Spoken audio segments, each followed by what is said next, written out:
Bismillahirrahmanirrahim. Assalamualaikum warahmatullahi wabarakatuh. Alhamdulillahirabbil alamin wassalatu wassalamu ala asyrafil anbiya'i wal mursalin sayyidina Muhammadin wa ala alihi wa sahbihi ajmain. Alhamdulillah, Nanda sekalian, kita ketemu di semester 1 dalam mata kuliah Ilmu Pendidikan. Semoga kita senantiasa berada dalam lindungan Allah Subhanahu wa taala dan selalu mendapat keridhaannya. Salawat dan salam kepada Rasulullah Shallallahu Alaihi Wasallam, Nabi yang selalu menjadi panutan dalam kehidupan kita di dunia untuk berada pada kehidupan yang hakiki di akhirat kelak, insya Allah. Baiklah, saya akan menjelaskan tentang mata kuliah Ilmu Pendidikan dalam rencana pembelajaran semester. Mata kuliah ini adalah mata kuliah yang bernama Ilmu Pendidikan, di kode mata kuliah fakultas ya 220701, rumpun mata kuliah bahasa Inggris, bobotnya adalah 2 SKS, kemudian di semester 1. Jadi kita akan kuliahkan sepanjang 1 semester. Sebelum lanjut, saya akan jelaskan tentang bobot mata kuliah ini 2 SKS. Mudah-mudahan ketika perkenalan fakultas dan prodi kemarin sudah paham tentang bobot nilai mata kuliah. Nah, kita berbicara tentang 2 SKS. Jadi penilaian akhir kalian pada mata kuliah ini nanti tergantung dari nilai yang kalian peroleh. Perlu dipahami bahwa penilaian di perkuliahan itu ada nilainya sampai hitungan keempat. Jadi ada nilai 1, 2, 3, dan 4. Ada nilai A, B, C, D, dan E. Ya, E itu sudah masuk kategori error, jadi dia dikategorikan tidak lulus.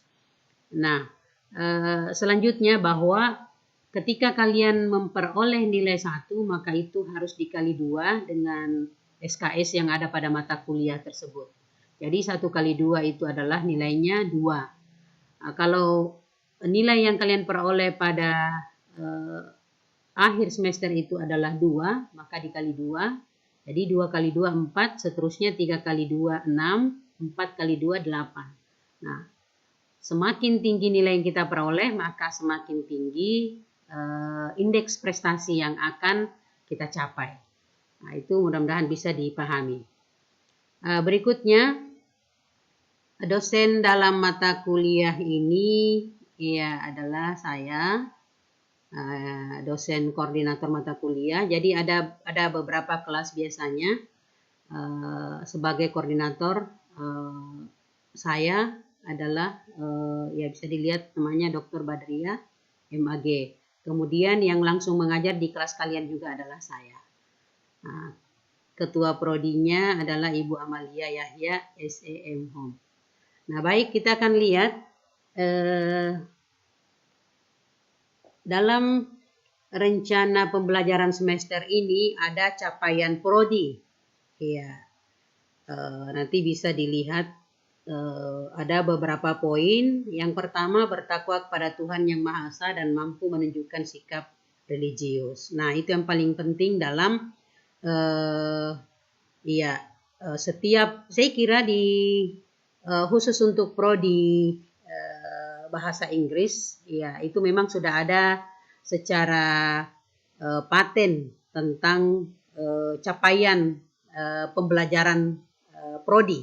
Ya, jadi capaian pembelajaran prodi atau apa yang akan dicapai oleh prodi pada semester itu dalam mata kuliah kita ini khusus ilmu pendidikan. Ini bisa dilihat satu persatu. Yang kedua, berkontribusi dalam meningkatkan mutu kehidupan bermasyarakat, berbangsa, dan bernegara berdasarkan Pancasila. Yang ketiga, menguasai pengetahuan dan langkah-langkah dalam menyampaikan gagasan ilmiah secara lisan dan tertulis dengan menggunakan bahasa Indonesia yang baik dan benar dalam perkembangan dunia akademik dan dunia kerja.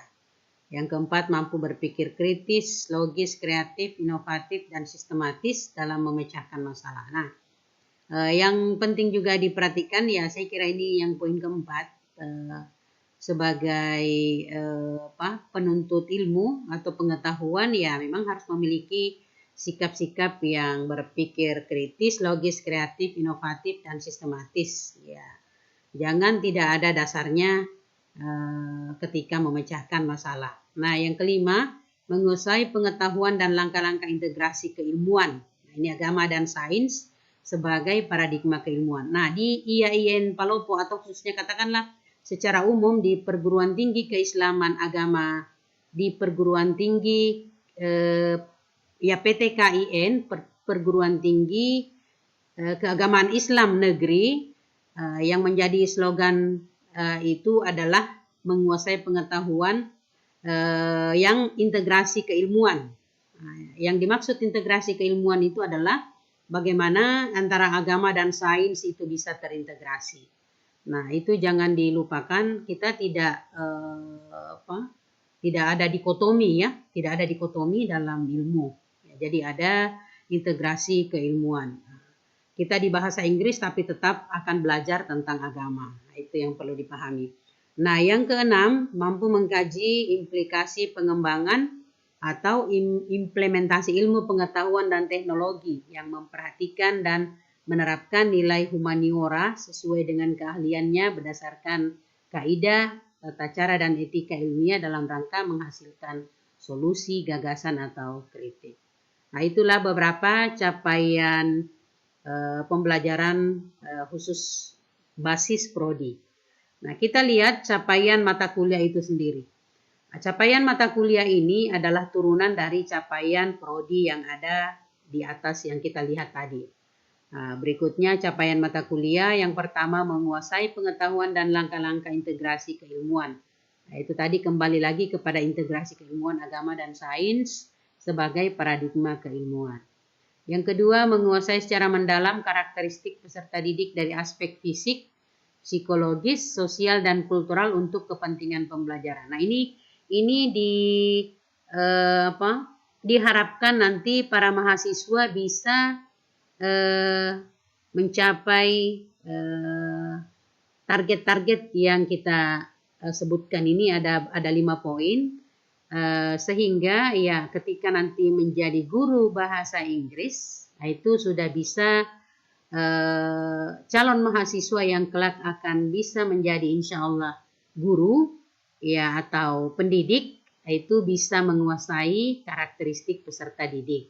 Nah, berikutnya yang ketiga, memberikan layanan pembelajaran bahasa Inggris yang mendidik kepada peserta didik sesuai dengan karakteristiknya. Itu diharapkan juga sebagai mahasiswa sekarang ya untuk bisa membekali diri, memiliki jiwa melayani ya, jiwa melayani kepada peserta didiknya sesuai dengan karakteristik masing-masing.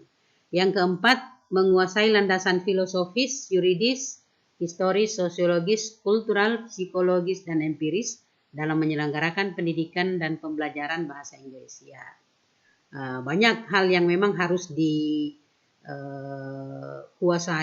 ya, dijadikan sebagai kualitas diri untuk mencapai cita-cita kita ke depan.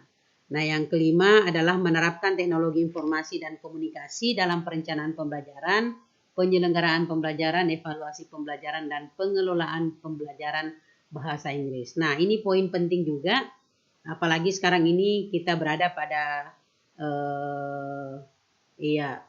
era 4.0, ya, sehingga semua kita lakukan, ya termasuk dalam pembelajaran ini kita lakukan secara daring. Nah, ini juga karena memang masih masa pandemi. Nah, jadi itu mengharuskan kita untuk berada pada situasi dan kondisi seperti ini belajar daring. Meskipun sebenarnya meskipun tidak ada pandemik, sebenarnya itu juga sudah dianjurkan untuk melakukan pembelajaran daring itu. Iya, saya kira itu adalah capaian mata kuliah. Berikutnya kita lihat deskripsi mata kuliah ini. Mata kuliah ini adalah mata kuliah ilmu pendidikan, membahas tentang dasar dan tujuan pendidikan, sistem pendidikan nasional, fungsi lembaga pendidikan, peranan keluarga dan masyarakat dalam pendidikan, konsep pendidikan seumur hidup dan aplikasinya, landasan pendidikan di Indonesia, permasalahan pendidikan dan penanggulangannya, perkembangan dan pembaruan pendidikan, serta pendidikan masa depan di abad 21. Bahan kajian, ya, teori dan praktik pendidikan untuk pembelajaran pendidikan bahasa Inggris. Ya, dalam praktik sebenarnya itu biasanya ditugaskan kepada micro teaching. Ya, jadi nanti akan ada micro teachingnya sebelum kalian berada di lokasi PPL nanti. Ya, insya Allah. Nah, ada beberapa referensi yang bisa diperpegangi, nanti bisa dilihat sendiri. Kemudian ya media, ya saya kira ini yang paling poinnya di sini adalah e-learning. Ya, nanti kita bisa belajar, ya paling sederhana sebenarnya adalah di WA group ya. Ya, dan itu yang kita lakukan sekarang. Nah, berikut ya tim teaching, ya ini biasanya saya dibantu oleh Bapak Erwatul Effendi, SPDI MPD. Nah, kemudian ya nanti ada beberapa hal yang ingin saya jelaskan. Ya, kita lihat dulu materi perkuliahan. Iya, yang pertama, ya untuk hari ini kita hanya berada pada materi kontrak perkuliahan ya. Jadi kontrak perkuliahan. Nah, inilah yang perlu kita jelaskan tentang RPS, termasuk diantaranya itu ya kontrak perkuliahan. Nah, kemudian pertemuan kedua atau materi kedua itu adalah pengertian pendidikan dan ilmu pendidikan, makna dan hakikat pendidikan. Nah, seterusnya ada kaitan pendidikan dan peradaban manusia, lalu unsur-unsur dalam proses pendidikan, kemudian sistem pendidikan dan keterkaitannya dengan pengajaran, landasan pendidikan, ya asas-asas pokok pendidikan. Kemudian ya setelah pertemuan ke-8 kita akan ujian tengah semester, lalu kita lanjut mengenal dan memanfaatkan lingkungan pendidikan, hakikat asas pendidikan sepanjang hayat, kemudian identifikasi dan kategorisasi masalah pendidikan. Nah, berikutnya faktor-faktor yang memengaruhi masalah pendidikan. Ya, kemudian kita masuk ke peran manusia dalam pendidikan, lalu pentingnya inovasi pendidikan, ya kemudian analisis sistem pendidikan nasional. Ya, ini adalah beberapa materi-materi perkuliahan. Ya, nanti saya kira kita perlu memperhatikan, insya Allah saya akan share ini RPS-nya. Ya, sehingga ketika membuat tugas makalah kelompok untuk presentasi masing-masing kelompok, itu harus memperhatikan indikator, ya. Ya, jadi misalnya saya beri contoh untuk kelompok 1 di materi pengertian pendidikan dan ilmu pendidikan, makna dan hakikat pendidikan, maka harus menguraikan secara verbal, ya pemahaman mahasiswa tentang pendidikan dan ilmu pendidikan yang mencakup tadi itu pengertiannya, kemudian makna dan hakikat pendidikan itu sendiri. Nah, saya kira itu penjelasan tentang RPS ini. Adapun bobot penilaian bisa dilihat di RPS di paling kanan, ya. Jadi ada masing-masing bobot penilaian di setiap pertemuan. Jadi untuk pertemuan